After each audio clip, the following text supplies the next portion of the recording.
Time is 5:47.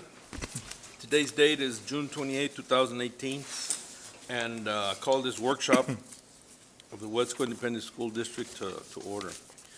This is a workshop, so we don't have to take roll on the board.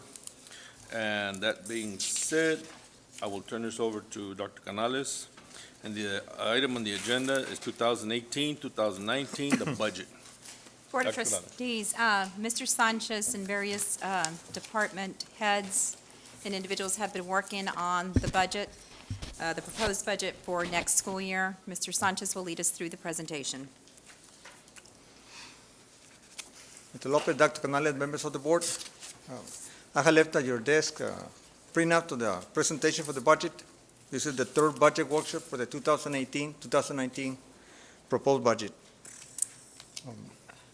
I'm going to cover basically items that I haven't discussed before. Whatever it's the same, unless it's important, I'm not going to mention it. But at the first bullet, I want to say the budget is still at a preliminary stage. We're still looking at it, make sure that we made some revisions as we went along, double-checking information, so we make some changes, and we probably continue to do that. Property values which affect taxes, the property taxes that we collect are still pending. We haven't received them yet until July 25th. I had mentioned before that in early June, DEA had notified our federal programs departments that we had cuts on several of our grants. On Title I, we're going to be short about $333,000, and we fund 157 employees from that grant. Title III, we're going to have a cut of about $56,000, and we fund 6 staff members from there. On the state special education budget, that's from the money we get from the state. I just wanted to mention that we're funding $6.3 million above what we generate for the special ed ADA. We get about $4 million some, and we spend almost $11 million on that, just so that you know the budget that we use on special ed. You're probably already aware that Mr. Raymond Villarreal, our federal program Title I regular director, is retiring at the end of the year. And he Hold on real quick. Yes, sir. Your bullet's not very clear.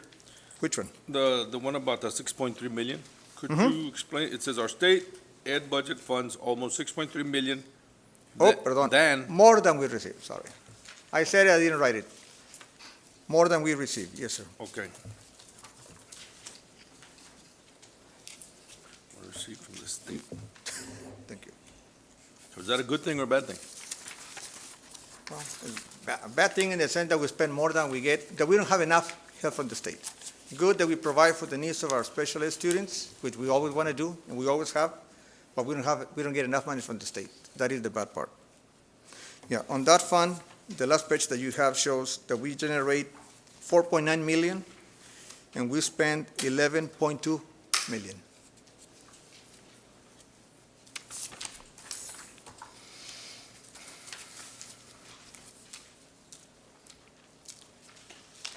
I was saying that Mr. Villarreal, our Title I regular director, in talking to us on the budget and I guess bad news that we're getting from the state, he's recommending that through attrition, any vacancies that we have, including his, we don't hire somebody to replace them. So we're really considering that as the situations come up, vacancies that come up, we'll see the need, the staff that we have, if there's some stuff that we can move or somehow work on it, we want to do that before we hire people. But definitely on federal funds, we need to really consider not replacing those vacancies that come up. I think you're right in saying that. You need to really watch that. So, Andres, on this page, you're reducing Title I, Title III. So how many staff members do you have that would be affected as far as reduction from their programs? We have total 157 that are hired. We have some vacancies, like Mr. Villarreal, for example, that we're not going to replace. And we are working right now with Title I regular and state compensatory to see if we can do some reassignments in the funding. That's When what the I mean. duties are related or the same. so that there's no effect on the employees. That's what I mean. How many do you have that there are no vacancies right now? How many would be affected by not having a job? I know No, you're gonna, I know you're gonna have vacancies. I know Right you're gonna now, have people that retire. Oh, let me finish. Sorry. People by attrition. So you're gonna have vacancies. So how many are affected that right now through no vacancies are not gonna have a job unless you put them somewhere else? Is there a number? If you don't have it, just put it on the update. yes, You okay. figure it out. Okay. That's a lot of money, a lot of staff members. Yes, sir. And we don't want them to lose their jobs either. No, definitely. You study it. Yes, sir. On the next slide, we have the information on the average daily attendance. And you have the history, what we have projected, what we had at the actual ADA. For the last year, we have budgeted 16,170 ADA, and we only materialized 15,905 ADA. So for the coming year, we're going to use the same amount, 15,905. We want to be conservative and keep it at that. I'll mention that later on in another slide. Because of the flood we have, we might have a decrease in enrollment, and that will affect that ADA. But right now, the budget's set up with 15,905. Oh, okay, on this one. So your budget is gonna be based on 15,905. Yes, sir. Last year it was based on 16,170. 16,170. So how much, what is the difference?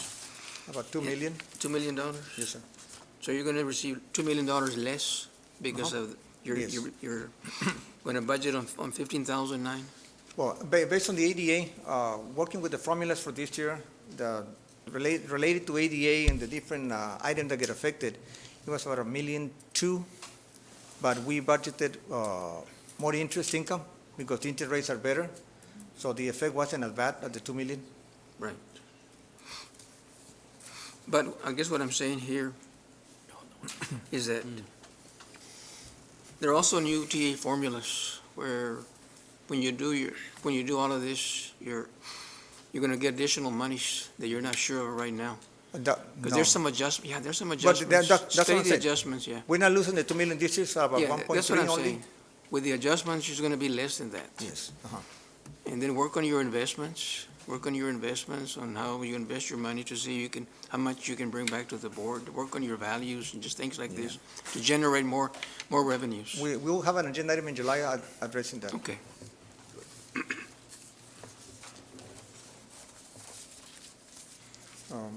Work on the template to see what the template shows with Yes, sir. these new Yes. figures. And Because there are some adjustments, Okay, yes, so sir. you look at them carefully. Yes, sir. I will let you all know. The value is still right now the same, hasn't changed at 2.4 billion. The information we received from the county appraisal district. The tax rate will be $1.1597, which is $1.1397 from M&O, and 2 pennies for INS.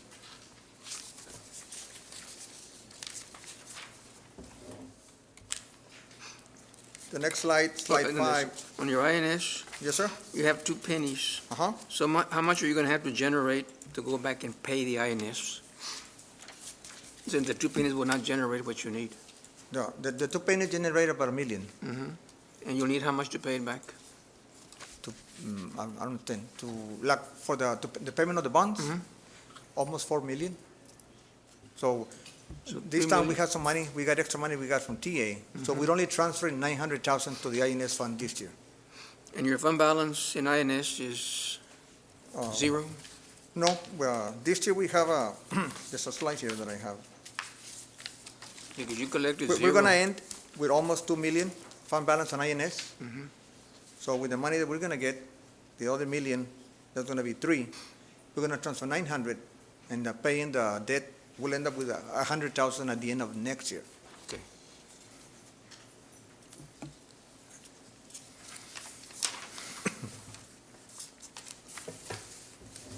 That page 5 talks about the allocation we give to the schools, which haven't changed in the last 6 years. Elementary schools get 120, middle school 135, and high school 200 for ADA for the prior school year. We also allocated separate money for band, orchestra, and mariachi students, for high schools and middle schools, and we have an amount for choir as well. Can- We have, Can you put on the update just for the Yes, sir. board to know how we rank compared to other large districts? on, On all three, elementary, middle school, on the Oh, the ADA, amount how we much- provide how to the much schools? is allocated to the schools? Sure. Just put that on the update next time, Yes. or just on a report, just see how we compare. yes, Because sir. I'm sure all of us probably hear from the schools that they don't have enough supplies, and I don't know whether some do, yeah. So just kind of just see, Sure. compare, and then we have justification. You say, well, we get more than Harlingen or more than Mission or PSJA, and Yes, sir. Yeah, I will. just so we can compare. Yeah, we'll do it. Andres, the music department, they get their, each individual school gets their own budget, like, say, for example, Central, a certain amount is not tied in through the high school budget, correct? Yes, sir. Yeah, Okay. middle school get $80, Correct. high school's $450. But it's budgeted under, say. Yes, oh, no, middle school, yes. Okay. Yes, sir. Okay. On the health insurance, the second bullet from the bottom up, on page 5. Andres, hold on before we move on. Yes, sir. I've got a question Monday. on the elementary school, middle school, high school, on the money allocated per student, correct?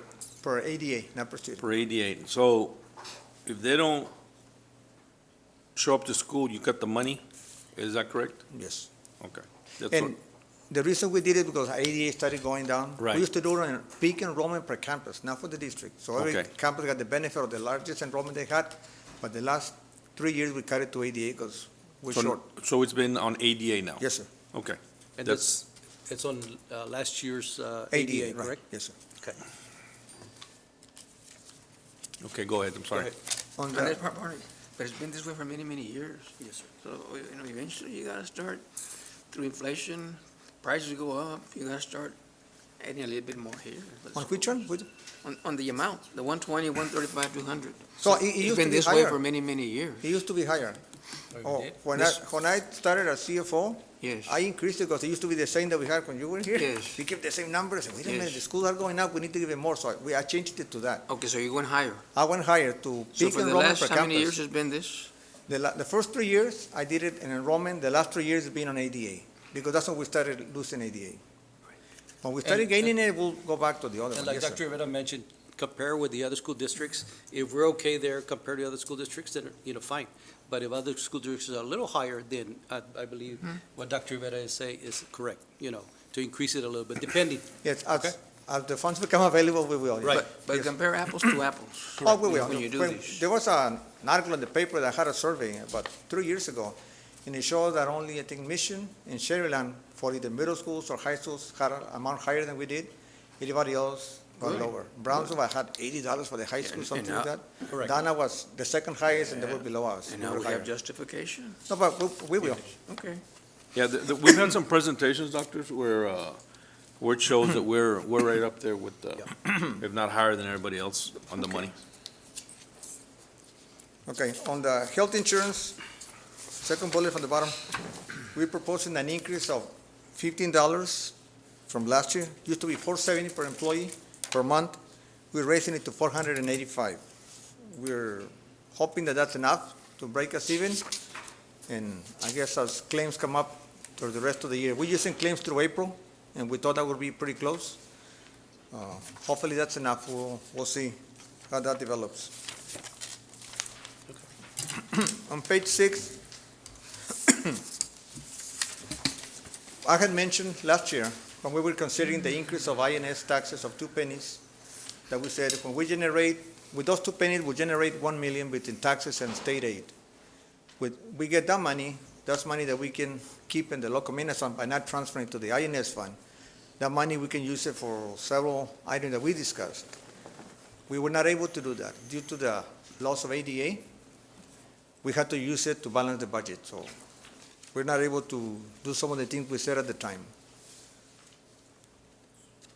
Also, the second bullet, the budget did not include 6 resource officers that we had So what we told the discussed. citizens, $1 million that we were gonna spend for this and this, it didn't come No, through. no, sir. We wanted to use some of our resource officers and the full-day That's pre-K. why we supported the tax increase, because you're gonna get $1 million to be used for different things. Yes. And now you have to balance the budget, so, Yes, so that is true. okay. Unfortunately, the ADA did not materialize like we I wanted. understand, but So we're gonna work with it so that we can see, like on the teacher that we needed, as we need it, we'll provide the money to the Because local funds. people supported the tax increase because we told them, you're gonna get $1 million and we're gonna use it for this and this and this, and now you use $1 million to balance your budget. So it's hard to sell that way. I understand. I just didn't wanna hide it and I understand, I'm no, that's bringing it good, up I'm so that glad, I want you to be upfront with us. communicate. Yes, sir, and that's what I'm doing. Because I think I had asked you at that time, show us how you're gonna spend the $1 million. Yes, sir. And you gave me different. Right. Different items. Yes. We do not have any transfer to the construction fund budgeted for facilities like we've done before. There's no money available to transfer right now. Administration conservatively considers, and we estimate that we will have, due to the additional tax collection that we have, more than we had budgeted, and not spending some money that we had allocated as contingencies, that we can probably come up with at least $2 million as a surplus at the end of the year. So we want to leave $500,000 of that as undesignated unassigned fund balance, raising our current balance of $17.5 million to $18 million. The difference, $1.5 million or more, will be recorded to the fund balance assigned for facilities for other needs, so the board can use it as the board sees fit next year. You said 1.8? 1.5, we think Oh. about at least $2 million that we're going to Okay. come up with. Okay. Okay. Let's talk about, a little bit about the 2 pennies. Yes, sir. Dr. Rivera, maybe I'm mistaken, but I believe that the assignment of the monies on the 2 pennies came after the passing of that 2 pennies. There's when you asked us about what are we gonna do with the 2 pennies, and Dr. Canales came up with a list of possibilities and what she was gonna do. Yes, sir. Now, going further, you just told me, first you said you needed that $1 million to balance the budget. Now you're gonna have $2 million left, but we're gonna put $500,000 in the fund balance? Yes, sir. The one And that said leaves balance the- 1.5. Yeah, when I said we're going to balance the budget, next year's budget, we have to use the money that we're going to generate. This year, because we have extra money, we're transferring $1 million less, so we only transfer $900,000. Okay. Now, with the budget that we have this year, we're going to have about $2 million. Well, I'm gonna put you on the spot, and I'm gonna tell you that you need Yes, to at sir. least come up with $500,000, so you can come up with some of the items that Dr. Canales had come up that she was gonna promise to our public. And yes, but like I said, that will come up in September. Okay. In the new budget, like I said, we'll go to fund balance for facilities for all the needs this year. Next year, we'll bring it up from there. Okay. That's what I'm saying. The board will tell us, and we'll recommend it. Okay. We have to do a budget amendment for that, and that will come in September, Okay. after the year is And, closed. and if it's the resource officers that we can do, then that's what we can do, but we need can to do it do from there as part well. of it. Yes, sir. We had already told, after the 2 pennies got approved, then we said what we were gonna do, so we need to make sure that we do something for our public, Yes. and our children, of course. I just mentioned they're not listed in the budget right now as we present it, but it Okay. can be done after the budget gets approved Okay. and we have the money, actual amount. At the end of the audit, we'll know for sure how much we have. Don't forget. No. Okay. The last bullet talks about the facilities. We've been working on renovations and new construction projects for a total of almost 38 million that we have projects assigned. Not all of them have started in construction, most of them have. Of that, we had $19.5 million in the fund balance assigned for facilities or other needs, and we borrow $18.5 million to come up with the rest of the money needed. So we're trying to be very careful with how we spend that money. The evaluation going to the proposal that you all have gone evaluating and seeing. So we need to be frugal with the spending, so we've been very careful with that and make sure that we get in, like I said, the buck for our money on those Okay. projects. On page 7, we have a table that lists some vacancies that are included in the budget. And we have a mariachi teacher, science teacher, a theater arts teacher, and a construction maintenance manager that we want to hire to assist with the facility project that we have going on right now. We have those included in the budget. Besides that, there's about another $2 million of vacancies that we had, some of which are teachers, and some other positions that we had. which we have on hold because we don't have the budget for them right now. Any vacancies that come up next year, whether they're locally, state, or federally funded, we're going to be very careful, like I mentioned earlier, in evaluating the need. Can we move staff from other places? If somebody doesn't have other students, combine students to one teacher, move the teacher somewhere else. We'll be working on that, and we'll be keeping you informed on what we do. Last time, after we did a budget amendment on transportation, because of additional hours that we hadn't budgeted, you asked me if I had allocated additional funds. We were able to add $275,000 more to that budget for that. And this is for this fiscal year, till No, August next year, 20? it was next year. Oh, for Yeah, next year? this year we already covered it with the amendment we did The in last June. time? Yes. Okay. And we also, on the interest income, since our revenue has been higher, we increased the budget by $220,000 more on interest income. So that part of the money went into the transportation department.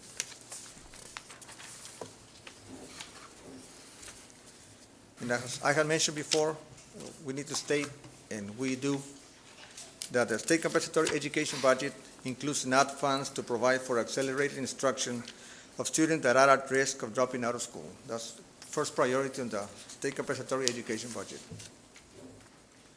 The next budget, not so nice slide, the next page. And I have some minimal information on the effects of the flooding we had on June 20.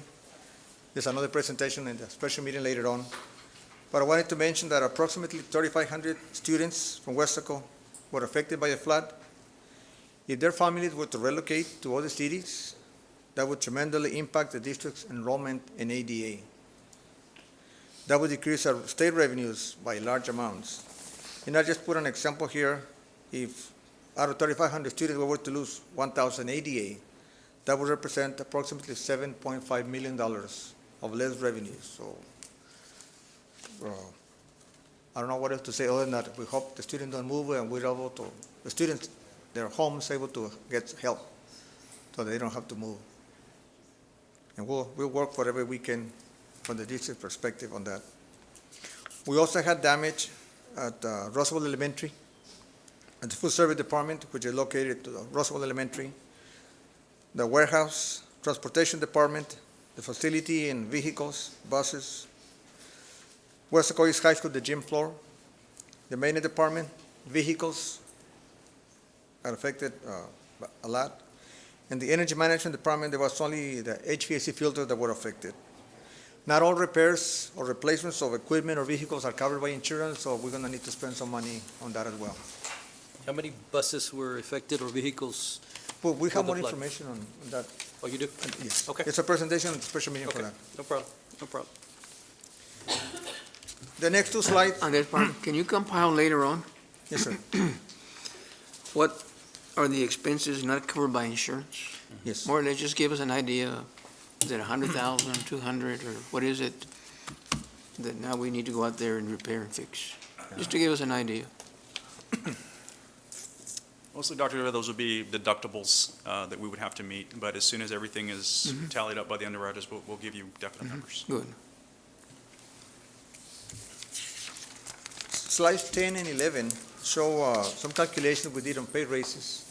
The first page, 10, shows funds of all employees, those funded by local, state, or federal funds, and page 11 is the only general fund funded employees. When we, the workshop we did in May, we had proposed pay raises listed on column A, and then we had 4 other alternatives that we had. Board had asked to consider all the considerations that we might have. We don't have enough money, lower pay raises, and because of the situation we've been discussing, that we don't have enough funds for the needs we have, especially now with all the extra needs we have. So we need to consider lower pay raises. So there's several options there that we have and listed in there. I'm going to cover them one by one, or you want to? No, Andres, just later on, Okay. if you can tell us Yep. which of these you recommend. Correct. You're the man with the money. You're the one that knows how much money we have for the budget. The- You're the one that has to tell us, Okay. we can only afford A, B, C, or D. You have to tell us.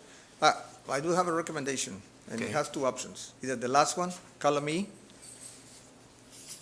that including benefits in this is $1,748,000. and that would be a $750 pay raise for teachers, 1% for administrators, and 2% for paraprofessional, manual trades, technical trade staff. An alternative to that will be what listed at the bottom, which would be a one-time $500 salary increase, which will be paid in December to all employees, same amount. That would be approximately $1,160,000. That is the one that would help the district better because of all the expenditures we have. That might be the one that we end up considering more. Well, you have to tell us which one Yes. we can afford. I would recommend that one, the one at the bottom. Up until when do we have to make up our mind What? Not we- until or make the August. decision? Well, No, what we wanted to approve the do, budget in August. with all due respect, is do it in July. Because when we do it in August, federal funds and state compensatory high school allotment funds need to know how much we're spending in payroll. After the board approves it, we did it the 14th, the 21st, in August, then they know how much money they have left for non-payroll. And if we change it later, then they have to go back and change everything else they did. And they won't have enough time to allocate it, record it on the system, and make presentations for you within a week or two, so you can approve the final budget. And it's very hard for us and them, anybody who has to enter the information, to have it ready to give you a good budget report. Okay. So we could have done in July, that will help us to have when we come back from the break, to start working on the rest of the budget, check it, make sure everything is correct, and give you a better report for you to consider. Okay. The biggest question that we have is as far as the ADA due to the enrollment, if some students move away. Is that correct? Say that again? The biggest question that we have is ADA due to the fact that if we have some students that due to the weather Then- move away They might just or move in with go other even people. lower. We have phone numbers on all the people affected. Is there a possibility that we can call them and find out what their status is and how things are going? And are they going to be here or are they going to move? And I'm sure they'll, or would that be an invasion of privacy? We could survey. One of the things that we've been also doing is working with the City Housing Authority and with the city. In the presentation soup report, we're going to show the neighborhoods that were most devastated and the number of students in each of those areas and the feeder patterns. But in addition to that, with the Housing Authority, they're going to get us a list of Section 8 and apartments. When we spoke to the city, the thought was when the city dealt with citizens who suffered, from the flood, that many of them who owned homes were looking for the money to fix the homes, to rebuild what needs to be rebuilt. So the ones that we likely have to really consider that they may not be back are going to be the ones that are in Section 8 or in apartment units until those places are renovated, which may take a little bit longer. So another option, we said there's about 3,500 students. I believe there's 2,270 students in the most devastated neighborhoods, and there's 5 of those that we work with the city to identify. We could figure out a way to survey. It's summer, we can reach who we can reach. Many of them may be, I don't know. But we could do. We want to know because it's good to know. Yeah. We don't know. It could be as many as 3,500. It could be as little as 1,000, like you put in the slide, or it could be 25. We don't know. Okay. Well, let's get some calls going so we can find out. As much as information we can get, that would be the best right now for us. Go ahead, Andrea. The next slide. Wait, on this one? Yes, sir. So if you feel that July is the time to do it, to work out your budget, then you all get together with the superintendent Yes, sir. and the board president and have an agenda item for July. Yes, thank I'm you. okay with that. If it's going to help you. Yes. Slide 11 is pay raises, which at this point would not really matter. This is only the general fund. The one that has all the information is the all funds, which is the previous slide. Correct. Slide 12 has the debt service fund, the INS that I was discussing earlier. That at the end of the year, we're going to have almost $2 million in fund balance. And with the collection of taxes and IFA, EDA money that we get from the state, interest income plus the transfer from the local maintenance fund of 900,000, we'll have about 4,074,000. We'll pay 3,954,000 in bond payments. So we'll have about 120,000 left at the end of next year.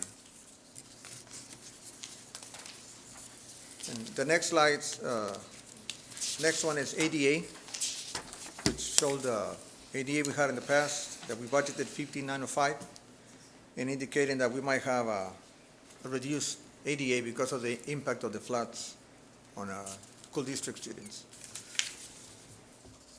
What I remember on the ADA was that all three groups did very well on the ADA. Your elementary, middle school, it was all 95, 96, 97s.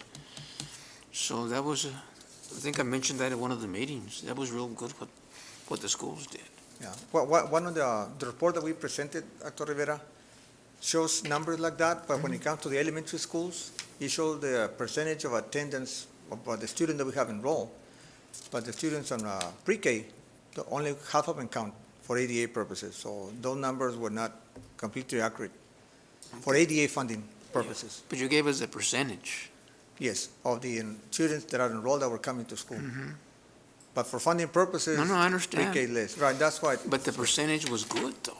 yes. And you get But- 97%, regardless if it's pre-K or kinder Yeah, or that's pretty good. whatever, that's still good. Yes. 97% of the kids was your average? I mean, that is real good. Yes, the thing is that we also had less enrollment than last year, so that Yes. brought it down. Yeah, but you can't blame the principals because they hit their number. Correct. Yeah, Yes, they sir. hit their 97, 96s. That is true.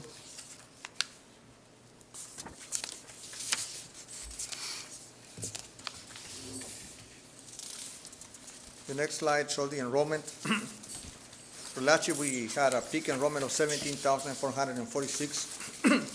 For next year, we were projecting 17,491. That was the initial projection. Now, we don't know. The next slide is the tax rate. That has 2 pennies and INS for the current year and for next year, before having 113.97 for the M&O for many years.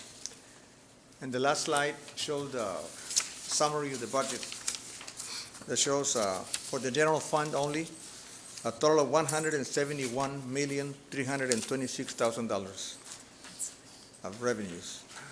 Expenditures are $170,426,000 plus the $900,000 transferred to the INS fund, and that would leave it as a balanced budget. So your budget is balanced. Yes, sir. Good? And on Any this, other questions or the tax comments? rate was still one of the lowest in the valley? Yes, sir. Oh, yes. Balanced budget. Okay. Okay, this is a workshop, so at this time, the public is welcome to come up and comment or ask questions, and we move forward. Andres, on the projected fund balance for August 2019, 120,000, how do you feel? I mean, where has that been in the past? From your experience, is this one of the lowest? Fund balance, right now, the unassigned designated, we have 17.5 million. We used to keep 15 million. For a long time, we had it at 50 million. We did not increase it because we were doing a lot of facility renovations. Since we couldn't get bonds in 2008, we used the money to do every year renovation. That's why I mentioned that there was no transfer to construction, because we used to do them before. So the fund did not increase because we were using it to improve the district. Lately, we started popping it up $500,000 every year because they wanted to raise it a little bit more. Because we need to have, 3 months, well, 3 months. they told us How- 75 days, which is 2.5 months. 2.5 months. Yes, So are you at 2.5 months? we're at No? 40 days, about 40 days right now, half We've been increasing by half a million a million for the last 5 years. for the last 5 And years. this year, we're going to be able to increase the. Yes, sir. half a million? Well, I will make one comment, is that I know that the district was pretty well settled on the budget. Andres, everything was a go. The storm that just passed by and hit us has thrown a lot of wrenches in our system. ADA, transportation, schools that got damaged and will get repaired, or we will see which way we're gonna go, but I know that Roosevelt did receive A lot of damage. heavy damage. Other schools received some damage. And I know that there is insurance, but there is still a cost that goes along that is unknown from the time lost and employees having to assist and be there and at times not being able to have schools. And there is unknown as far as transportation is concerned, that there was a big loss there, and how much is the insurance going to cover, and how many buses are we going to have available? And we know what we need, so we're going to have to get there, and how much is that going to cost us? You know, so there's a big question on that. The one thing that we know that we have is the rainy day fund that we hope to never touch. And this board will do everything that we can to make sure that we do not go into that. You know, it is going to be hard. There's going to have to be some sacrifices, and it's going to be hard, you know, but we have the personnel here that can tell us, and the leadership through Dr. Rivera to Dr. Canales to help us get through this. So we will inform our staff, our city, and our parents as to where we're at and what is going on. Not in any kind of danger, but yet there will be some hard times ahead for Weslaco ISD due to this weather. Now, Dr. Canales and Andres, is there any help from the state that we can apply for, receive from the federal government as far as to our losses and our revenues and emergencies? And Well, one thing that I looked into, TA, last year with the hurricane that affected Houston, for example, we were looking into that. We hadn't looked at it because it didn't affect us, but the help they provided because of ADA is when the school district was closed by, I believe, 10 days. The district closed. So students couldn't come to school. They provided some help with a one-time payment with ADA, or related to ADA, but if that didn't happen to us, we wouldn't qualify unless they modify it, whatever they did last year. Okay. Well, now's the time to do research and find out Yes. what is available, how we can receive grants or low-interest loans and whatever we can. FEMA. Right, we're looking at that too. If FEMA is gonna kick in, we need to get in line right away. I know that we were one of the hardest hit in the valley. I don't know if Mercedes got it worse, or we got it worse, or Donna, We did. but I know that all this area got it very bad, and a couple of days later, Edinburgh, McAllen, I don't know what their circumstances were over there, but I know that here, it was very severe, very heavy, and we're gonna have to rebuild some of our schools. So, Dr. Canales, any comments? No, just, I'm going to present on the flooding at the special called board meeting, and tremendous teamwork from the community, the support from the board, the impact on several of our facilities. Any comments, questions on the budget?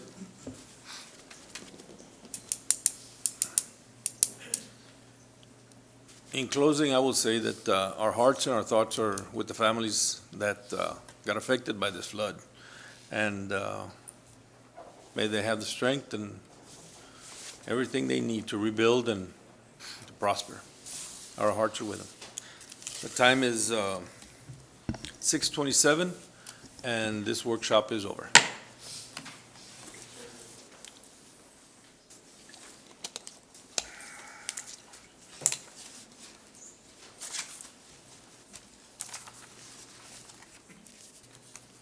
I call this special board meeting of the Weslaco Independent School District to order. Today's date is June 28, 2018.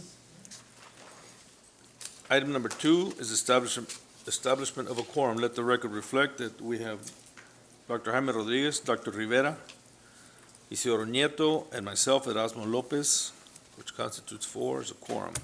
Item number 3, Superintendent's Report, Impact of Floods, Dr. Canales. Okay, Board of Trustees, we do have a presentation for this, for the audience, and you do have the handouts in front of you.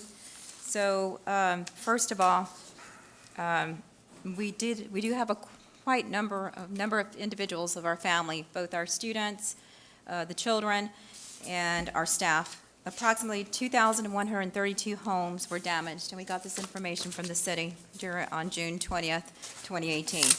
And we know of at least 59 staff members that were impacted. Okay, on the next slide, you do have a picture of the city of Weslaco.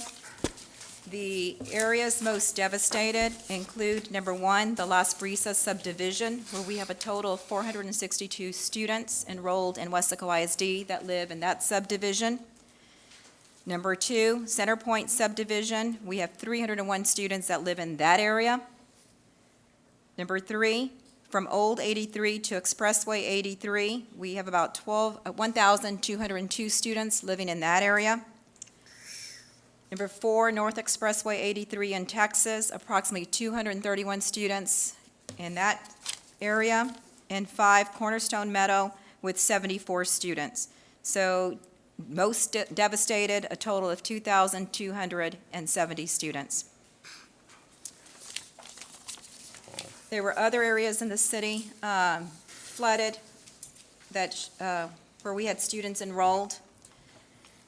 And there are 7 identified, and you can see the areas on the PowerPoint or on your handout, and that constitutes another 1,220 students. So, Mr. Lopez, our hearts and our energy and our positive thoughts and prayers are with the community of Weslaco ISD, our students and families.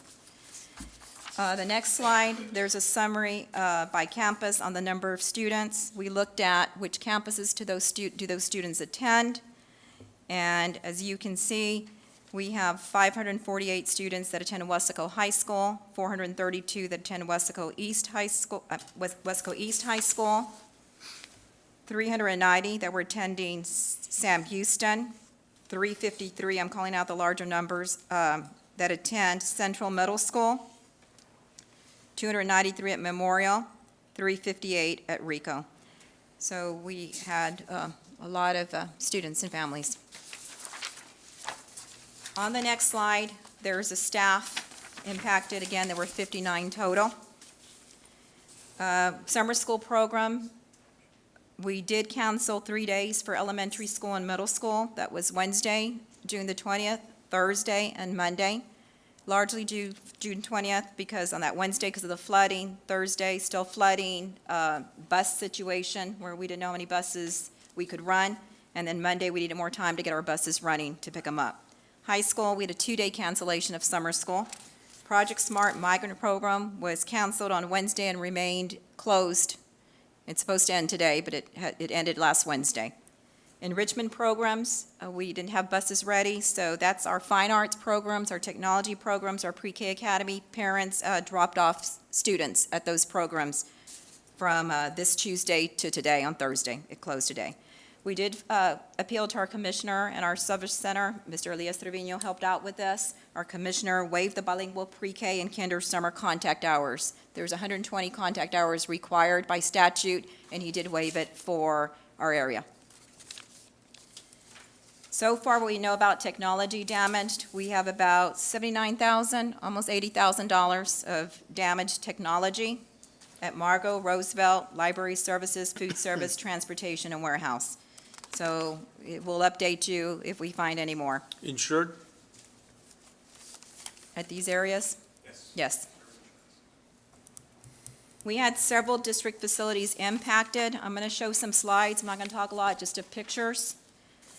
We begin with transportation. You can see where the water got at transportation on what's being presented right now. how high it got. You can see some of the issues with the tires and systems, including where we changed the oil barrel fell and mixed in down there with water, and so we had some extra things we had to deal with there. Transportation, what we know today, next slide, we have 34 buses that are ready to go. They're good. We have 61 that are inoperable, but that means we're still checking them out, okay? So we have, so we're still checking those out. Then we had our fleet vehicles. We have 3 that are right now, they're ready to go, and we have 18 that we're working on. So damage estimates right now are questionable. We will provide frequent updates so that you'll know. Can you give us an update on that as far as to the buses? I know that at a certain age, we only carry, or we don't carry insurance on them? You, Any vehicle that's older than 2008, we only carry liability, we don't carry comprehensive. okay, can you give us an update on the How many? update? Give us how many after 2008 are still on duty? And how many are not insured? We have that data. Okay. How many of the new buses were inoperable? I have Mr. Garcia here, he can probably give you a little bit more detail on Just, them. you know, because I know it included all buses, but how many of those? And we will have a team of adjusters on site Monday morning, and they will go through all of the vehicles and total. We will know after Monday which ones will be totaled out and which ones will have to replace. Monday? So, Okay. Monday afternoon. We have about, from 2008 down, we have about 28 buses that are about 2005, 2006s, which are the ones that are probably on liability. New buses that were affected, we had 33 buses that were affected, which was all pretty much the new fleet. Oh, really? And we pulled out the newest ones, so those were as per Dr. Canales' request, so we were able to salvage 15 so far that were pulled out in the floodwaters because we needed them ready for the next day pretty much. So at this point, we have 36 buses but we changed fluids, transmission, motor, and in the axles and in the front also. And at this point, we're getting water in the diesel now, and we're running into electrical issues. So. Okay. Out of 36 that we brought back, about 12 of them are, we're getting lights while they're off. Lights just come on, they're stalling, and so. Doctor, how many feet of water did we get over there in the bus area? At one point, it shows about 4, and where it finally stayed there for about 2-3 days was about 2.5 feet. 2.5 feet of standing water over a Standing couple water. days. But some buses, it went all the way about an inch into the bus where the seating is. So for transmission to have Yeah. fluids and diesel, it was up there. Okay. So we may be replacing a significant portion of the fleet. Now, I know that the manufacturer probably has an idea or better idea of what the damages that would occur to their equipment in this case Yes, sir. of flooding? Yes, sir. We went ahead and we contacted, and they're going to try to see how long it'll take to see effects, if any, so that they can come back and give us that. Or what is their experience when something like this happens, or what it is that the extent of the damage, because So you've already contacted them? Yes, sir. Good thinking, good thinking. Yes. It's probably the same thing happened to Houston when that big flood happened last year. There was a lot of schools that were affected and a lot of transportation vehicles that were affected. So, follow up on that, see what we can do. Yes, sir. Okay. Okay, thank you, Mr. Garcia. Mr. One more Loza. thing before we get off the buses. Is there a company that will lease buses in case we need to get into that situation? I know when the subject was brought up, maybe several months back, we were looking at lease options, and pretty much all of them offer lease options.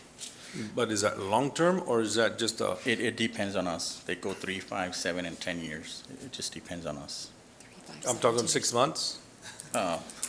We have a couple meetings set up the next week with some vendors, so we'll have more information that we'll be able to share with the board. Because I'm sure that some of those buses, if you send them back to the manufacturer, they can be, if we get into that position, they can get serviced and brought back to factory Refurbished, if you specs. will. Well, I know that some of the electricals or components are probably gonna be damaged, but, I'm just thinking of all options on transportation.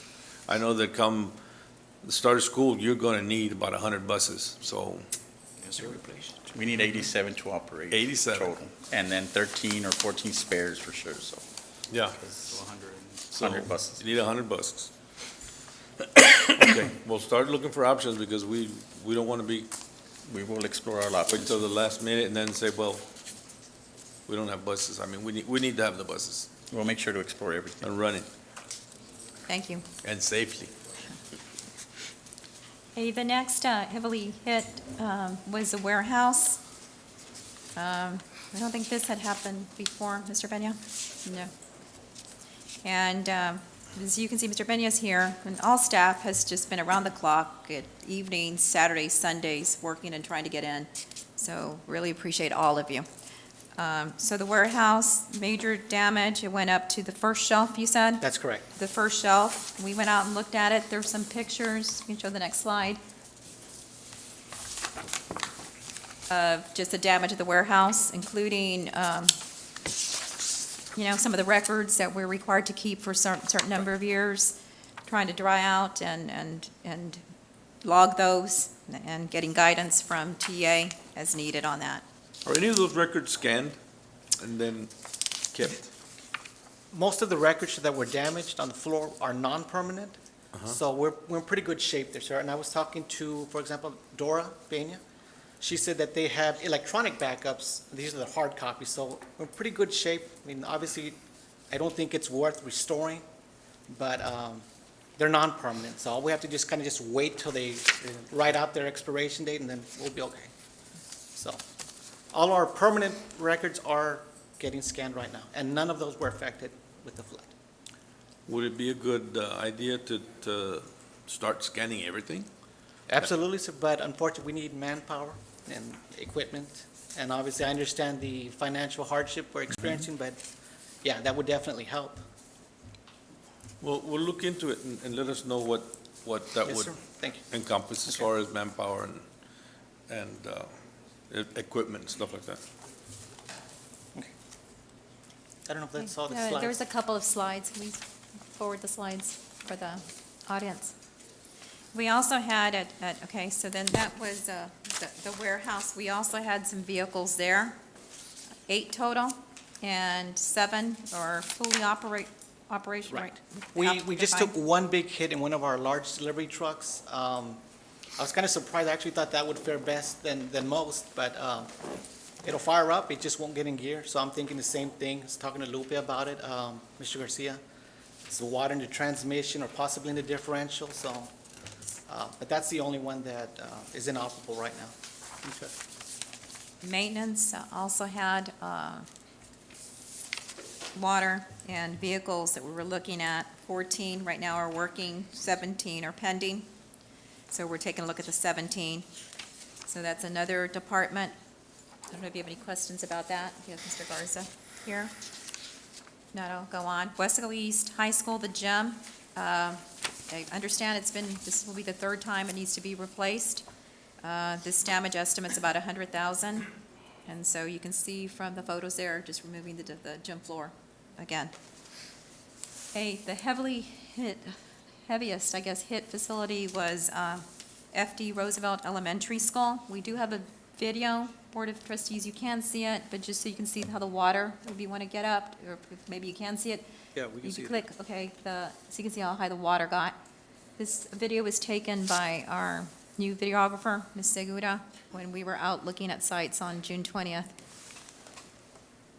And it may have gotten higher, because this was late morning, early afternoon.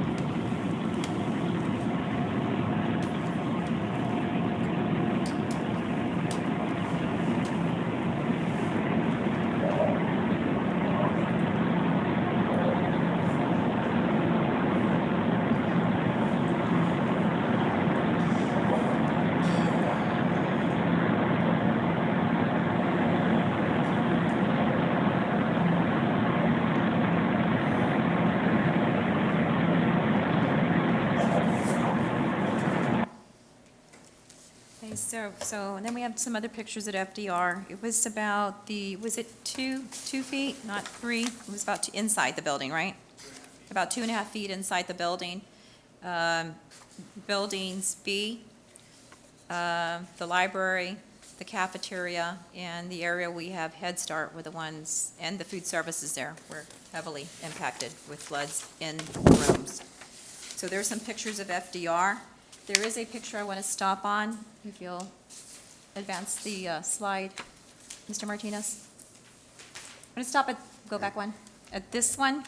So this is this one was taken today, but just what you can see from here is High Point, the curve, and I believe that's on Plazas and Dolores Huerta, that corner, and how Roosevelt sits low. So we did have a meeting today with Gerloff and talking to staff. It is rated, I believe it's called an AH? AH flood zone, which it's prone to flood, okay?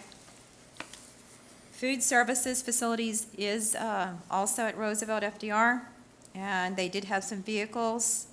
2 are being checked on right now, 3 work. And I guess there's 3 being looked at right now. Is that correct, Mr. Garcia? That's correct. 3 are being looked at right now. They're not working right now, but we're trying to figure out what's wrong with them. Is that correct, Ms. Peña? Correct. Okay. So just what we've done for FDR, for FD Roosevelt Elementary, Gerloff is there. I believe they received the call first from Weslaco ISD, so they responded pretty quickly to come out. Demo is going to be completed within a week. The moving company today took contents to the storage. The trucks were out there today. Teachers were removing their personal items today. The electronics company will be on site today to look at all the technology, what can be repaired, what's going to be a loss. Non-restorable contents inventoried by the insurance today. They're being disposed by Gerloff, and they're continuing to clean, sanitize, and dry. And they're going to have remediation of the structure complete next week, July the 11th. And they're estimating right now, but they did indicate that once they start poking through walls, a damage of $3.5 to $4 million. And I have the dates 2008, 2015, and 2018. Just from my understanding from staff, Roosevelt was also flooded 2008, 2015, and 2018. So for Building A, they believe they can have it ready before school starts. For Building B, sometime in January 2017. Building A, Ms. Luna, that's grades K and 1 or 1 and 2? K and first. And Building A. Building B will be ready. They're projecting right now in January. The cafeteria, they could before the school year starts, and the library 1.5 to 2 months. The bookshelves in the library, all of them are total loss. The books that were in the bottom shelf are a total loss as well, so we're inventorying those. Just our teachers return, all our teachers, not just FDR teachers, on August 15th, and classes begin this school year on August 27th. The complete campus will not be ready on the first day of school.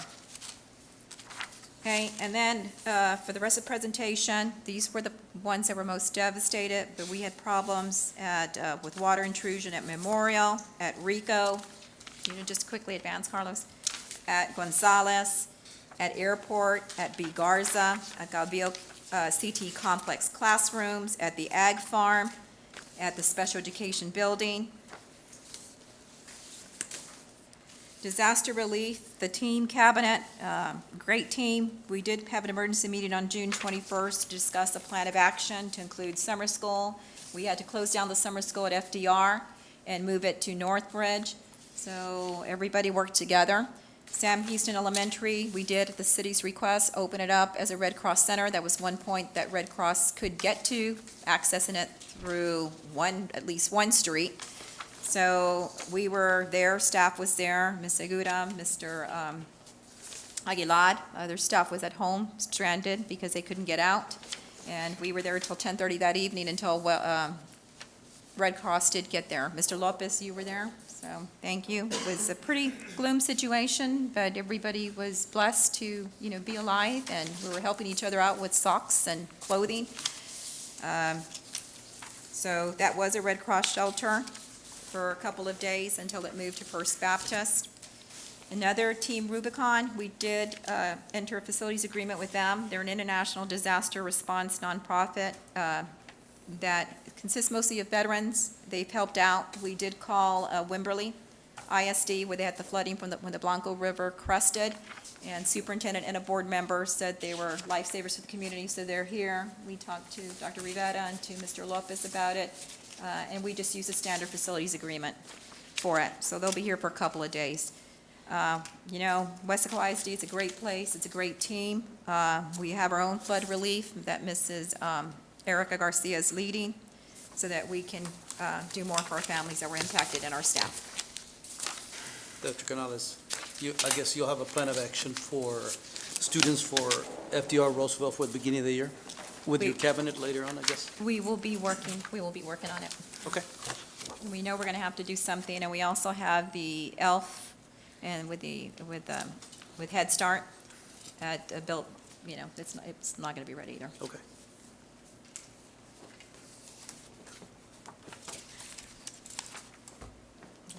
And we will ask to have a board workshop sometime in the near future to look at and update you all on FDR. On Thank you. Roosevelt Elementary.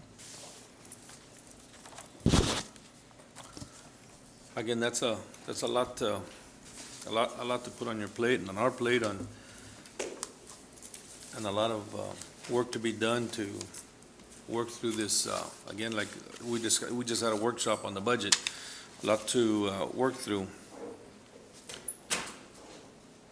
But we will make it happen. Moving on to item number 4, discussion and possible action to approve a resolution regarding wage payments to district employees during closing of district due to severe rain weather conditions. Dr. Canales. Board of Trustees, we're moving that you approve a resolution for Wednesday, June 20th, 2018. We had almost everybody could not get out of their homes, could not get to work. I ventured out about, 9:30 that day, and with Ms. Segura to try to get to some of our schools, and every direction we went within a mile, we couldn't go any further. So staff could not get to work on June 20th. On June 21st, a lot of people dealing with floods and families in floods, moms that were in floods. So we did call an early release on that day as well. So we're recommending that you approve the resolution regarding wage payments to district employees during the closing of the district due to the severe rain weather conditions. So that would be June 20th, and then half a day, we do have long days on June 21st. Where's the resolution? Oh, it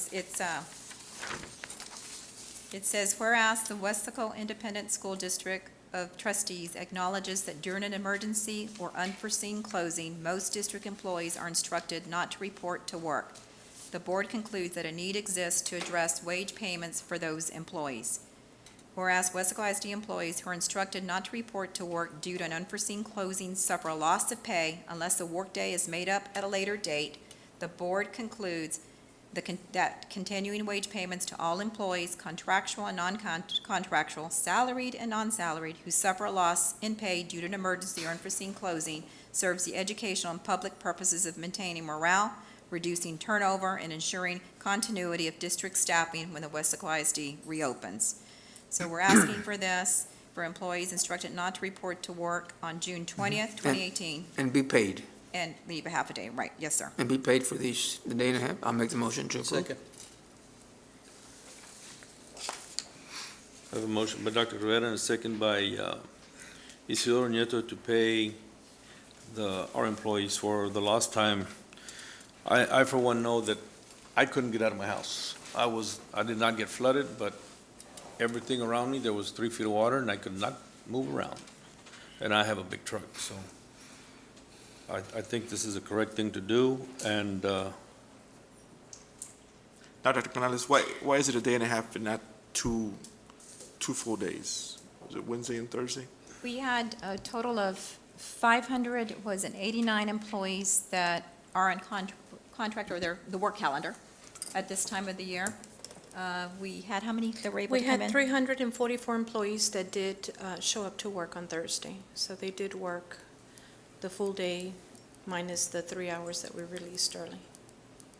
So out of the 589 that are expected to be at work, we had a total of 245 employees that did not report to work, that were impacted due to flooding, their homes damaged, and/or to assist family.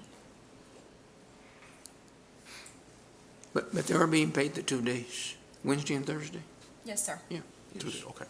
No, what we are asking, the resolution, if the board wishes, the board can, the 2 days. Yeah, Yes. it is at your discretion, Dr. We Rivera. officially called 2 days, yeah. June That's- 20th and the early release. Yeah, that was a motion. Amended to 2 days. 2 instead of days. day and a half. 2 days. The 2 days, 2 days? And no makeup, just pay them.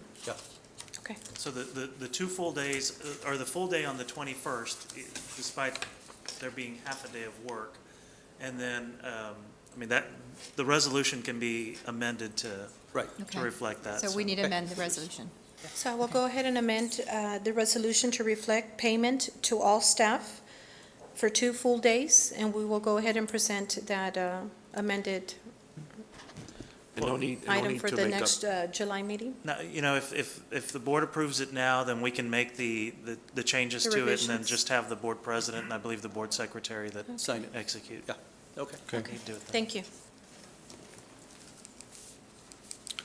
Okay, so we have a motion by Dr. Rivera and a second by Isidoro to approve the resolution regarding the wage payments to district employees for 2 days due to the closure of the district due to severe rain and weather conditions.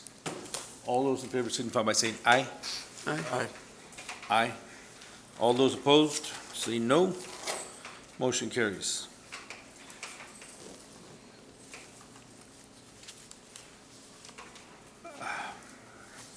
Item number 5. Just the thought of what all our families are going through. You know, all we have to do is pass by your neighborhoods. Excuse me. Discussion and possible action to ratify and approve procurement of materials, labor, and other services as needed for immediate repairs of the Weslaco Independent School District facilities and/or equipment damaged as a result of unforeseen heavy rains that occurred in Weslaco, Texas, on or about June 20th, 2018, and thereafter.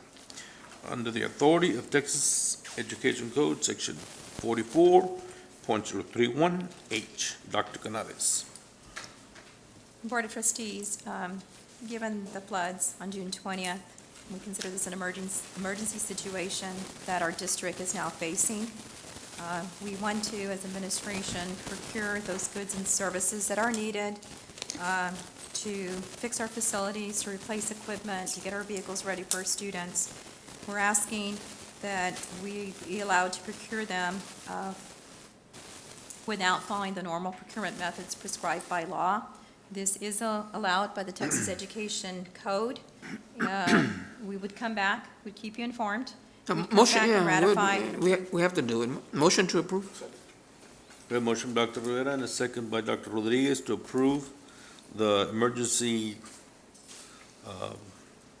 procurement methods as described below, as approved by section 44.03.1H. Is there any further discussion? All those in favor signify by saying aye. Aye. Opposed, say no.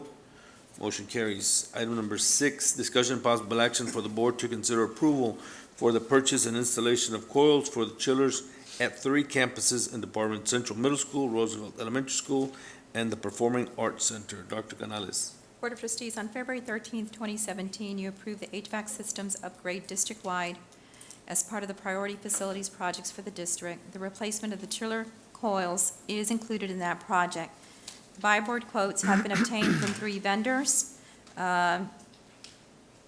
And the lowest bid was Central Air and Heating Services at $263,233, plus $13,197 for an expedited delivery.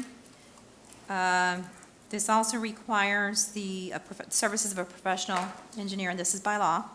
And we will contract with Trinity MEP for a flat fee of $750. So we're recommending that you approve the purchase and installation of coils for the chillers at 3 campuses and departments: Central Middle School, Roosevelt Elementary, and Performing Arts Center. And you're going with a low, pardon me, you're going with a low bid? And that's your recommendation? Yes, sir. Oh, It is. motion to approve. Second. Motion by Dr. Rivera, second by Isidoro Nieto, to approve the purchase and installation of coils for the chillers at 3 campuses and departments: Central Middle School, Roosevelt Elementary School, and the Performing Arts Center. Is there any discussion? You have the money, Andres? You have it? I think we had approved this back in February, correct? Yes. Okay, is this under what you budgeted or right at what? It's part of it. Part of the. It's part of the HVAC repair that we approved. So we have enough money Oh, in there? we have the funds, not a problem. Okay. Any further discussion? All those in favor signify by saying aye. Aye. Aye. Opposed, say no. Motion carries. Item number 7, discussion and possible action to approve the revision of policy FNF, local student rights and responsibilities, interrogations and searches. Dr. Canales. Board of Trustees, revisions to policy FNF local was submitted as a first reading during the last regular board meeting held on June 11th, 2018. This applies to school-sponsored extracurricular activity. Students in grades 7 through 12 must agree to participate in a district's drug testing program, which includes random testing during the school year. Staff has looked at the benefits of this, and here are the purposes: to prevent injury, illness, and harm resulting from the use of illegal and performance-enhancing drugs or alcohol, to help enforce a drug-free educational environment, to deter student use of illegal and performance-enhancing drugs or alcohol, to give students a valid reason to resist any peer pressure that they may get to use illegal drugs or alcohol, and to educate students regarding the harm caused by the use of illegal and performance-enhancing drugs or alcohol. Mr. Coach Riojas and Sergio Garcia have taken the lead on this one, worked with TASB, and are here to answer any questions.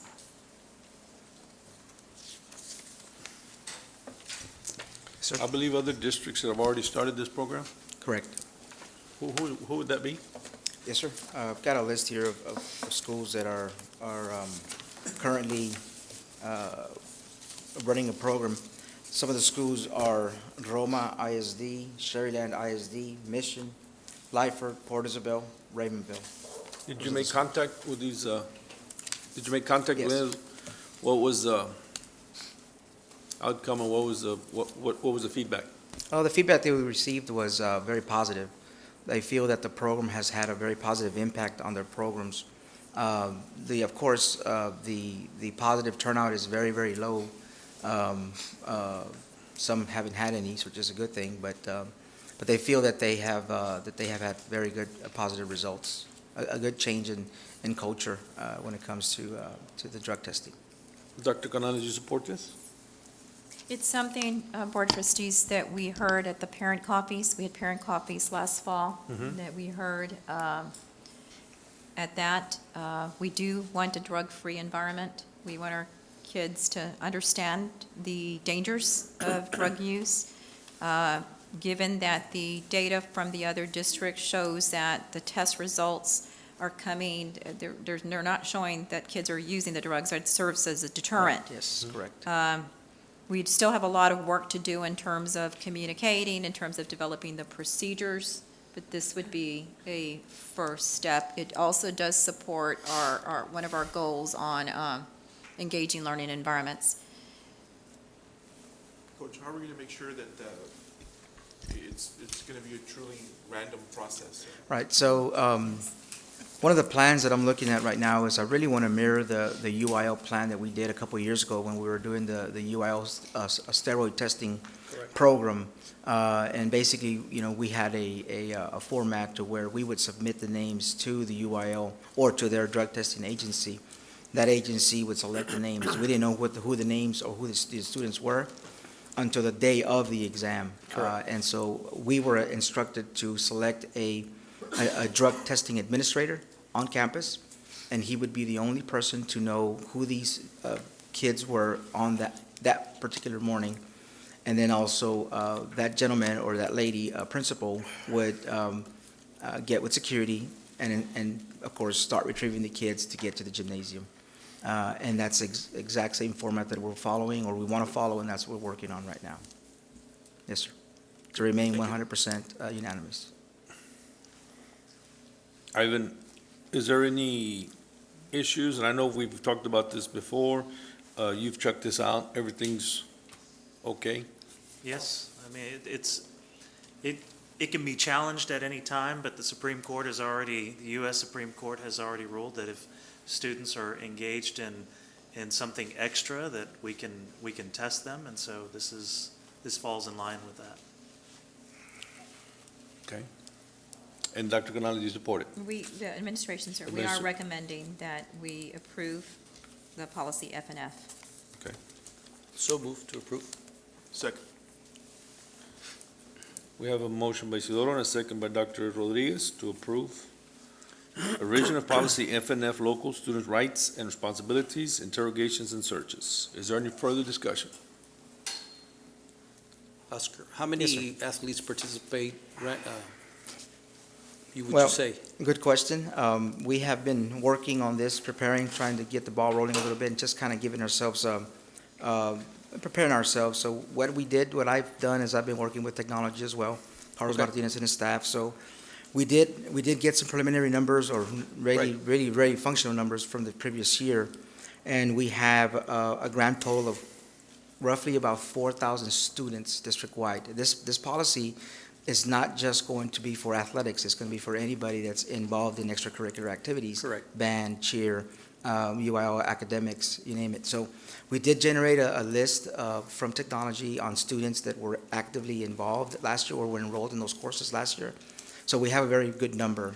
So we came up with a number of about 4,000 kids Okay. total. And this is 7th through 12th grade, correct? Yes, sir, correct. So I'm assuming that later on, before school starts, the coaches and band directors, I believe, are going to have parent meetings Yes, correct. to let the parents be aware of Correct. what's going to be upcoming this coming. Yes, sir, and that's the plan, sir. Right Okay. now, as a matter of fact, I have a meeting on Monday with Ms. Norma Brewer. We're going to formulate a committee, and we're going to start working on that plan, because that's very important. We have to have this out to the community, have parent meetings. We have to have consent forms with parents and students, because they're going to be minors. The forms have already been generated. Mr. Andres Cantu and I have been working on the form, and the forms are complete as far as parental consent forms. So we're working towards that, yes, sir.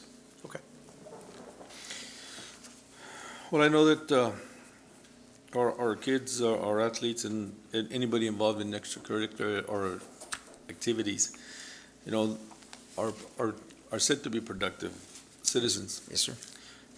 In today's world, almost every single job that you go apply for involves a drug test. And there's especially a professional one, teachers and doctors and all the sort. So I believe that this is a good thing coming to Weslaco that we're doing here, due to the fact that, drugs have no place in school. Yes, sir. No place. So, that being said, is there any further comments? All those in favor, do so by saying aye. Aye. Aye. Opposed, say no. Motion carries. Item number Thank 8, you. closed meeting to discuss A, personnel matters, Texas Government Code 551.074. Item number 1 would be employment of personnel. 2, resignations. 3, deliberation regarding the appointment, employment, evaluation, reassignment, duties, discipline, or dismissal of a public officer or employee, Texas Government Code 551.074 and 551.071. Sub-item A, update on pending personnel investigations.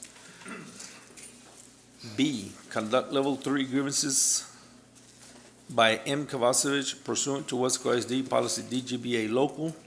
C, conduct level 3 grievances requested by parent JS pursuant to Weslaco ISD policy FNG local. Time is 7:08, and this board is going into closed session.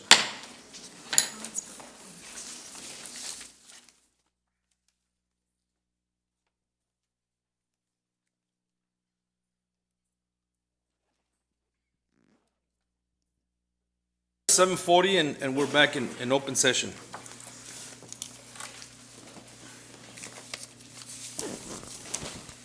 Items discussed while we were in closed session were A, Personnel Matters, Texas Government Code 551.074.